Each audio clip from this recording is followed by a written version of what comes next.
we would begin, if we were standing in your physical shoes, by acknowledging that change must come. It cannot be otherwise. And so you cannot help but play a role in that, because you exist, you observe, you shoot off rockets of desire.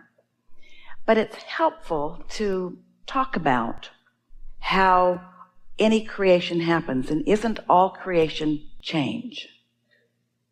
Because all creation is experiencing what is, acknowledging how it could be better, launching the rocket of desire, and then lining up with it. Yes? So what you might say is, there are a couple of steps that we get to play in this change that we were born to be a part of. We can do the asking part, which we can't help but do that. We can be step one. Source is going to be step two. The vortex, the law of attraction, the cooperative components gathered.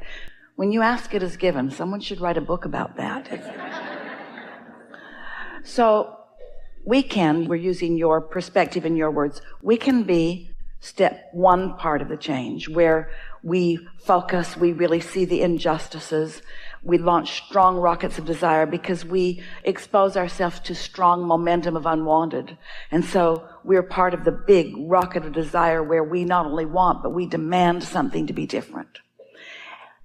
And we can be a part of the allowing part of it, the receiving mode part of it, whereas once we've asked for the change, that we stand in vibrational alignment by focusing upon what we're looking for, not what we're pushing against, so that we can be the receivers of the thought, so that we can be the receivers of the perfect timing, so that we can say the right words, so that we can stand at the right place in the right time.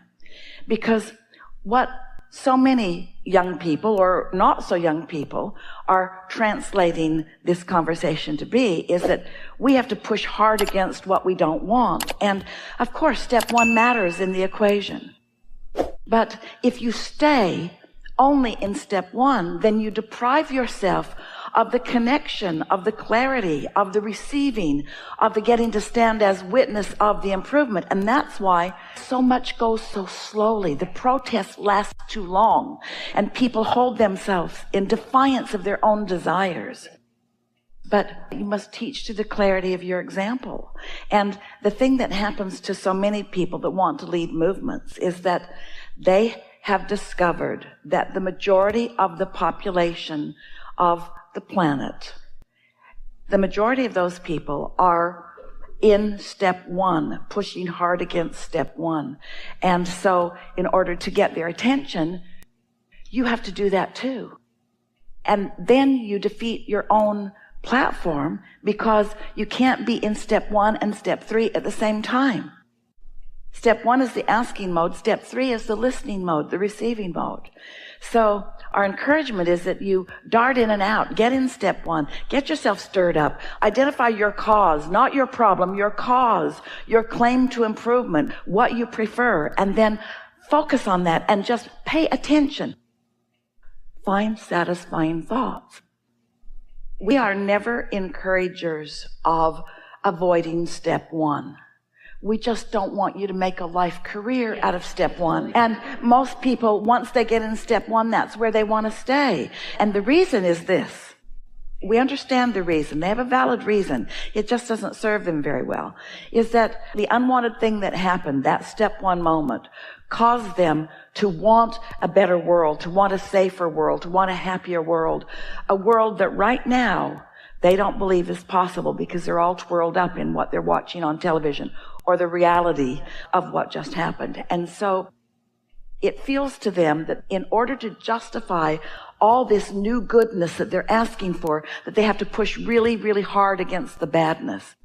But how it works is you teach by the clarity of your example. Some years ago, a family came to these gatherings when the gatherings were much smaller, in very early days that Esther was allowing people to know she had this weird gift. And two people married, husband and wife, both physicians, and they had a small airplane that they flew frequently to do humanitarian work in communities not too far from where they lived. And they had a young daughter, and they were flying back to their home in the desert and misunderstood which way the wind was blowing and approached the landing from the wrong direction, and their plane flipped over and caught fire. And no one was hurt. They got out of the plane, but the young girl was shaken by it. And what her statement to her mother was, we've been listening to Abraham and we believe we create our own reality. And how did we do this? Now she felt vulnerable and afraid, and her mother wanted to know what she might say. And we said, hardly anybody survives a plane crash, but you did. You came in from totally the wrong direction, flipped over, caught on fire, and all got out. We'd say, something's going well for you, wouldn't you?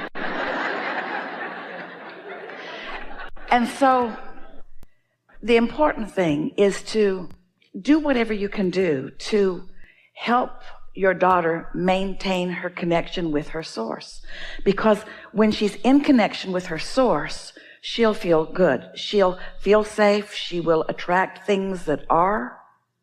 And the worst thing you can do is fan the flames of what makes her feel vulnerable. And so we get it. People don't want to hear that. They want you to face reality, and they want to take all kinds of action. But you're leading us to the most important thing that we will talk about here together today. You're really going to like it, how it ties together, and the tool that it will give you for clarity along the way and success in whatever it is you're teaching or living yourself. So in every moment that you are awake in your physical body, you are in the receiving mode of something, because you can't turn your tuner off. It's on, which means you are emitting a vibrational signal, which means you are receiving a vibrational signal, because whatever station you're on is what's coming back to you. The question that you might want to ask yourself as you're moving through the day, it ties in with this satisfied or not satisfied, is what receiving mode am I in? Am I in the receiving mode of source, who knows the whole picture of me? Or am I in the receiving mode of CNN, who has a different agenda today? What receiving mode am I in? Because depending upon what receiving mode you're in, either will gain momentum. In time, there will be enough momentum that you'll want to take action. But you just want to make sure that you're in the receiving mode. Esther has just sent off to the printer a proof for a new dash card. It's a card you can put on the dash of your car. It was either that or a bumper sticker, and she didn't think it was a good idea for you to run around with a bumper sticker that said under the influence. When you look at it, you can't tell what it says because it's all backwards and funny, but when it's on your dash, it reflects onto your windshield. So low on your windshield, it's a nice reminder, under the influence. What influence am I under? Am I under the influence of my inner being, which means am I in the receiving mode? Or am I under the influence of fearful, worrisome things? So step one, of course, be awake in this world, be alive in this world, and let what comes to you in this world serve you in the way you intended. Let knowing what you don't want help you to know what you do want. For example, when you're listening, when you're under the influence of source, the eventual ideas that will flow to you will be ideas such as offering love as often as you can, and noticing in advance those who are feeling like fish out of water, and maybe doing something to soothe them before they feel so disenfranchised and misunderstood that they are actually in a place that as they're trying to move up the emotional scale, they move into revenge. You see what we're getting at? You might be one who rendezvous with someone who is on their way to that kind of an act, but instead they meet you bright and shiny and in love with life and not judging them the way others do, and seeing them through the eyes of source and maybe saying the perfect thing at the perfect time. In other words, when you're under the influence of source, you are part of the solution. When you are under the influence of something other than that, you're part of the problem. So you might just want to remind her that there's step one and there's step three, and which part does she want to predominantly be a part of? And of course, you're going to be part of step one. You can't see that without having that knee-jerk reaction and wanting things to be different. But you sure can give your attention to what you want to be different. If you're under the influence of what so many people are, you want to blame them. There's no place for understanding within you about how they even got there. And therefore, there's no moving forward in helping fewer people get there. Law of attraction says you get what you think about, whether you want it or not. And whatever you're thinking about is becoming more and more and more and more and more. Do you want to be part of the problem, or do you want to be part of the solution? You know, we talk about this stuff so much. And audiences hear and have their individual responses to what they hear here. And we know that as we speak universal truths, as we speak of the laws of the universe as we know them to be, that to those who are hearing it, it could just be another set of words that are just another set of words.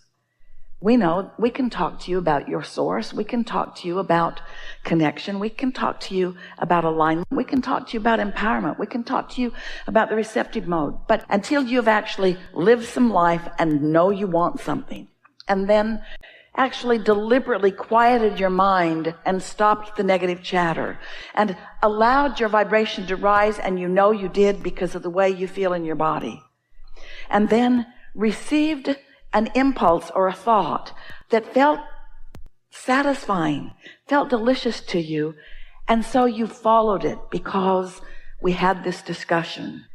And then you witnessed the result of that. And then you know, because words don't teach.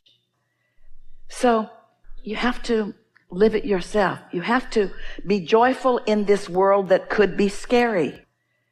You have to feel secure in a world that could feel tentative. You have to demonstrate your own connection before you even have an opportunity at all to awaken it. This movement that is afoot, we applaud it because we think it's wonderful that they are saying we want something different than we've got. But to act like adults that are just now pushing against this isn't going to get them to where they want to be. They want to live in a safe world, but do you know where that safe world is? It's the satisfaction that you feel between wanting a safe world and having thoughts about one. That's where it is. And practicing that until your momentum is so strong that the universe cannot yield to you anything other than that. When you stood before Jesus, dripping your illness, he saw not your illness, he knew your wellness, and he knew it so unequivocally that while you were in his gaze, your illness could not abide in his vibration. And then he said, don't go home and talk about that. He said, go forth and tell no one. Because he knew if you went home and talked about it, that you would not be able to maintain that knowing of your well-being. We know. And so just be easy about this. Don't go out and try to repeat what you heard. You won't remember most of it anyway. Just reach for as much satisfaction in thought as you can find and take it really, really, really, really easy. Your vortex is so full of wonderful things, and you have guidance within you that is so extra active right now because you've been in the receiving mode off and on, but mostly on, and you're in a different vibrational place, which means your point of attraction has shifted, and your relationship with everyone on the planet is different now than it was before. So your ability to recognize that receiving mode or not, there'll be more keen awareness within you. These are really good times. These are really good times. There's more contrast, which means there's more expansion. And now with this knowledge, there will be more keeping up with your expansion, which means there'll be more joy, which is what it's all about, yes? There is great love here for you. And as always, we remain joyously and stubbornly in your vortex. Yeah.